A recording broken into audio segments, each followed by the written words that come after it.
I think you should prove to me why this particular speech should not be protected.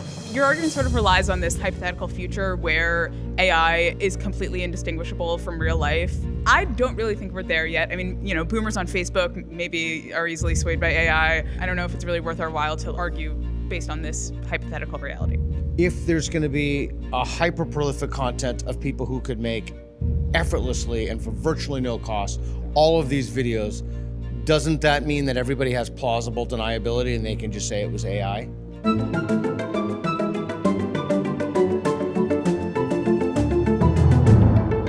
All right, where are we today, young lady? University of Austin. Excellent. It should be okay to publish AI-generated video content of public figures saying or doing things they would strongly disagree with. Move.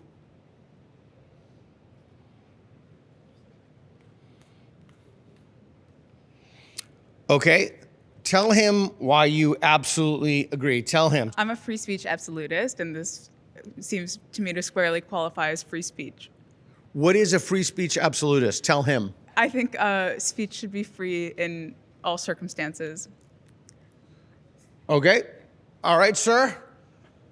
Tell her why you're standing on the absolutely disagree. I'm a big fan of free speech, but free speech has its restrictions. When you're using AI to manipulate people who may be a supporter of a politician or something to try to get them to agree with something that the politician never said, I think you enter into a dangerous territory. Tell her what the dangerous territory is. Dangerous territory is that people may use AI to have a politician say something, let's say racist, or something like that as a way to try to ostracize them or to debase them or to try to influence an election in some way that I think would be unfair. Do you understand, not agree, but do you understand his argument? Yes. Is it fallacious or wrong in any way? I don't think you've clearly demonstrated what kind of actual danger it could pose, and where would you draw the line? Could AI generate a new George Floyd to create a 2020 style eruption of chaos in our country? Would that be allowed or not? So what would you want to see from him that would help you understand the position and make you think it's more reasonable? A distinct threat of danger, bodily harm to people. As bad as the uses of AI could be, they could also be very good. And maybe also distinguish between AI and other sorts of false representations of something. I could publish an essay in someone's name or draw a political cartoon. What distinguishes AI from other forms of media in this regard? You want to speak to that?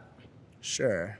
AI is special because I assume within the next 5 to 10 years, you can make a ultra accurate rendering of some person. Like me standing here, we could probably in 10 years just totally recreate this with AI and have me say whatever the creator wanted me to say. Assuredly. And I just think that while I might not know exactly the consequences of such a thing, I think that just being a thing in general is dangerous. I think that when you can portray anybody of any time, let's say a prominent political figure like Donald Trump or something, and you have him saying, I don't know, I want a new Canada.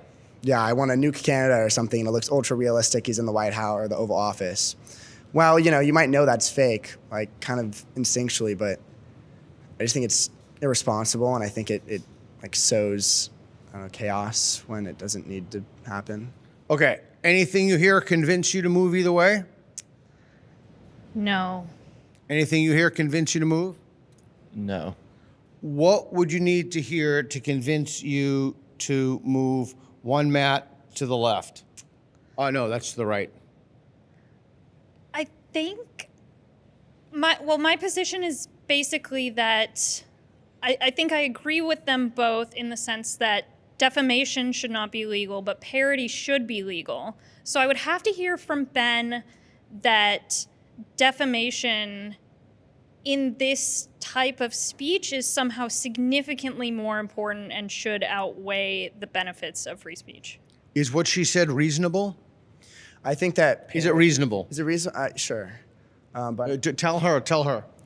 Sure, it's reasonable. But I think that I also enjoy parody, but I think parody is usually pretty explicit, and you can kind of understand when something is being being parodied. But it's different when I really don't know like a set example that I could like present to you until like I see it, I guess. But like I feel like you can understand a way that a political opponent could like pull up a video, let's say of me and pretending I'm 19 when I'm like 35 running for president, of me like doing something inappropriate to a girl at a bar, right? But I wasn't doing that, but it looks like I was. And honestly, I would have no way of saying I wasn't there. Like I would have to go way back to try to understand where was I that day to really prove that I wasn't actually at a bar doing something inappropriate, right? So let me ask you a question then. If there's going to be a hyper-prolific content of people who could make effortlessly and for virtually no cost all of these videos, doesn't that mean that everybody has plausible deniability and they can just say it was AI? That's also true, and I also think that is also dangerous for when there are real crimes that are really put on camera. If you can, that might be a little bit different because you probably pull actual footage from a computer, from a camera, whereas AI might be a little bit different, but I don't know. Did that satisfy you to move to one mat?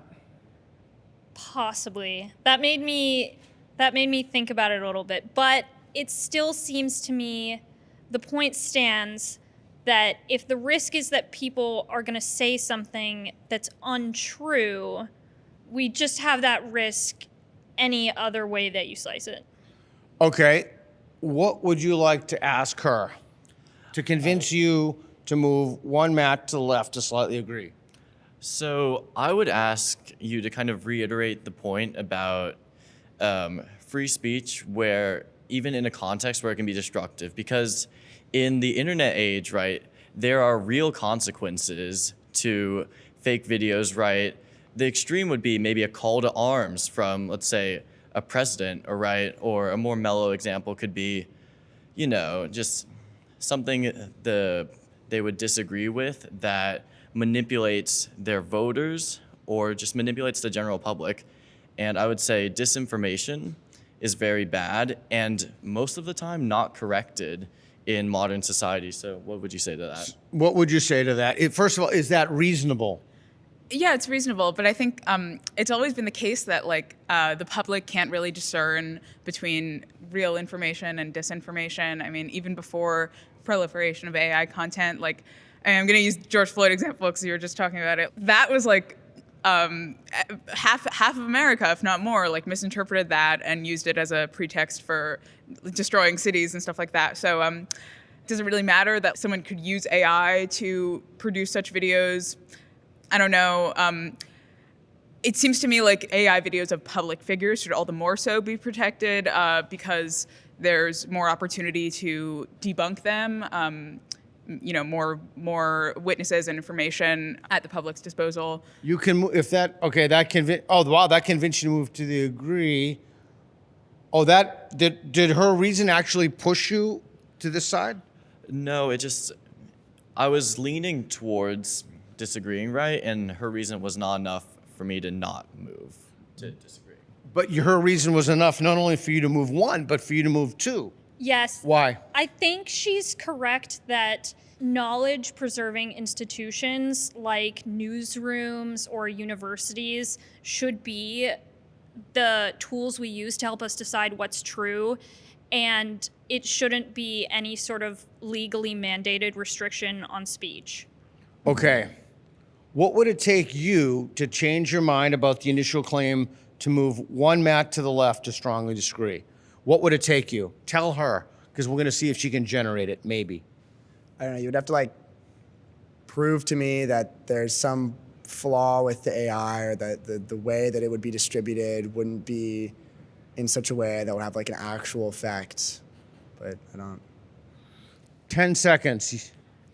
Well, I mean, I think you should prove to me why, like, the null hypothesis is that, like, speech is protected in America. So, like, you should prove to me why this particular speech should not be protected. I also, your argument sort of relies on this hypothetical future where AI is completely indistinguishable from real life.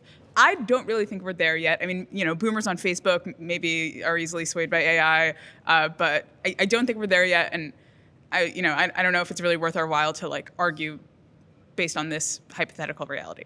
What would it take you, and I'm coming to you, what would it take you to move one Matt to the right to strongly agree? Tell him. We're going to see if he can generate it.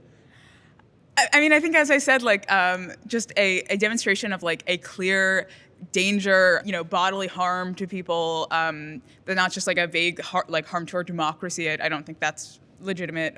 Demonstrable, clear and distinct. Yeah, like real harm to people that could come with it. 10 seconds. Can you give her that? I mean, I'll just go back to my example of the 35-year-old who has An actual. I think you're looking for an actual example. is that Are you looking implausible hypothetical? A plausible hypothetical. was my example earlier not plausible? Like, let's say I'm 40 as CEO, someone really hates me, wants to debase me, or have some. Let's say some girl accuses me of doing something like, I don't know, 5 years ago or something, and they produce some AI video about it, and it's like a phone video. And how am I supposed to defend myself against that?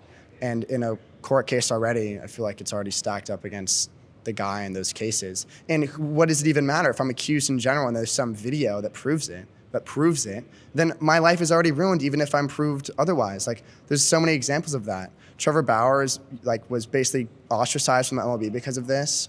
There are lots of other professional athletes who get their scholarships pulled because of this. Okay, go ahead. So I was just thinking, when you mentioned a plausible example, think about January 6th, right? Where it's still hotly debated, right? Whether, could have been incited or blah, blah, blah, whatever. But what if there was an AI generated video of Trump saying to, go to DC, right? Invade or, whatever, cause destruction.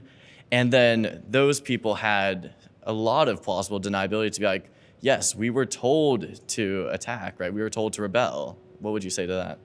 I mean, I think this is like shifting the framing of the question a little bit. Like, I think we are going to have to contend with like how these things should be admitted in court and how like a court might go about disproving an AI video. But should there be an outright ban on generating and proliferating AI videos of public figures?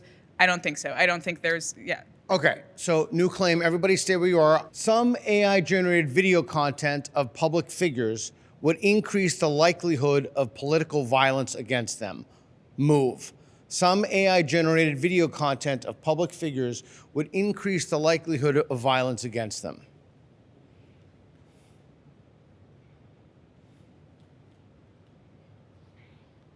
It's possible for AI-generated video content to pass the Brandenburg test. Move.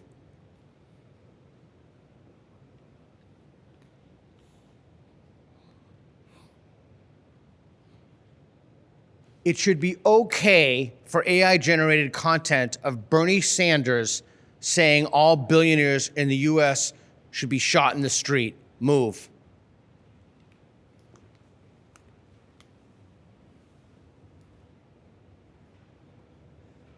Why are you not an absolutely agree? I'm not sure. I mean, I don't know is always a good answer. yeah, I think I. Oh, you're gonna move, Yeah, but don't move because I'm not. I don't want to persuade No, you to no, move. you caused me to reconsider and solidify my opinion. Okay. Yeah. Why are you there? Because it's funny. Okay. Okay, then let's do the next claim. It should be okay for AI-generated content of Donald Trump saying all MAGA voters should invade the Capitol building on January 6, 2029. It should be okay to publish AI-generated content of Donald Trump saying all MAGA voters should invade the Capitol building on January 26, 2029. You did not move at all. Tell her why. Stand in the middle. Yeah. it's consistent with the arguments that I've made. If I think that there shouldn't be AI-generated videos of public figures saying things they wouldn't agree with, if I don't think that that should be allowed to be published, then why would I think either the Bernie Sanders example or this example should be okay? Why are you there? Tell her. I'm here for the same reason as I stated when giving the Donald Trump example, right? So, yeah. Why aren't you on strongly disagree? Because I still think this is not okay, but I also agree with a lot of the pro-free speech ideas, right? And that there should be heavy protections for free speech, but in this instance, it would not be okay. Why are you there? Tell her. Okay, so in the Bernie Sanders example, I said it was funny in the sense that for me that would fall under parody, like that wouldn't happen. This plausibly could happen, and so it's more believable and thus more defamatory. Interesting. So you are not an absolutist. You think that nuance takes are vital. Is that, do I understand that correctly? Yes, and actually I don't really believe that a free speech absolutist exists. Wow. Okay, new claim. There are no such things as free speech absolutists. Move.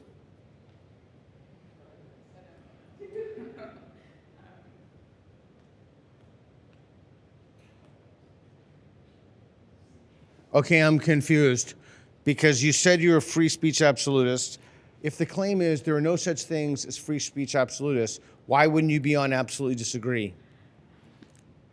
I mean, I don't know. This is yeah, I know I said I'm one like at the beginning of this, but yeah, like if you really like fully examine everyone, like obviously no one's a free speech, like no parent is a free speech absolutist in his or her own home. So, you know, I think in the political domain, I would say there are free speech absolutists, at least those who come close to it.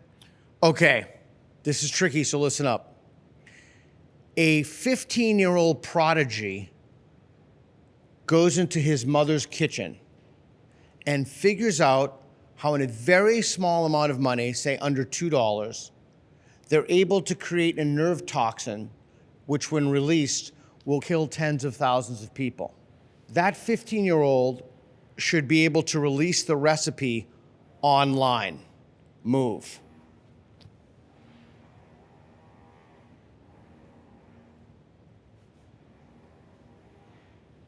Well, now, why? Why?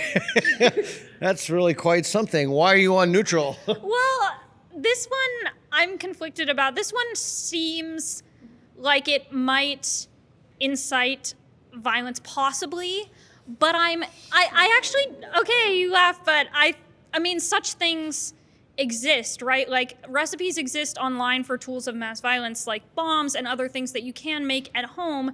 They exist online and are proliferated and you can access them. So I don't know whether this example would be extremely different from that. Well, I'm very curious to hear your response. Tell those two guys over there. Well, I'm agree and not strongly agree because I think this is, or absolutely, this is like a hypothetical, and it's such a loose hypothetical. You know, it's hard to really have an absolute or strong stance. But as McKenna said, yeah, you can figure out all sorts of ways to use household ingredients. People go online and do this all the time. I mean, ISIS, weren't they like teaching each other how to make bombs? So to be consistent with your earlier position, wouldn't you have to be on absolutely agree or no? I mean, I do agree, but again, it's like you could come up with like a million different hypotheticals of like, you know, maximal harm caused by internet speech, and you know, maybe some of those should be prohibited, but like it's just it's hard to like it's not real. So okay, I'm going to ask each of you real quick to think of either the best or the worst argument, the best argument for free speech or the best argument against it. Think about it. You have a choice: the best argument for it or the best argument against it. You got one? Go ahead. I'll be fine. I'll do the against one. Okay, go for it. I would say that the only argument against absolute free speech is that speech that is purposefully and intentionally meant to cause violence or harm should not be allowed and is not allowed in our country. Because that's not the point of free speech. The point of free speech is for a free flowing of ideas to clash with each other and come out with the best option, not for me to go rally up a bunch of people to try to go like kill others or lynch people. Okay. Best or worst argument, what do you got? I could see against free speech, right? So I think one argument is that who is regulating what can or cannot be allowed in a free speech society. I think that's a very dangerous idea, right? You can't, to have the government deciding what the people say, I think that's very dangerous. So that's also one of the main reasons I struggle to get behind censorship in general. Okay. Best or worst argument? Best. I think that if we look historically, we can see that our fears about misinformation and incitement are often overstated. In fact, I've heard someone say that most of what's ever been said is misinformation, and we've gotten by so far. Okay. Best or worst argument? Yeah, so similar to what Pierce said, I think, when generation of ideas, power to generate ideas and talk about things is concentrated in too many people, in too few people's hands, then it leads to a stagnation and tyranny.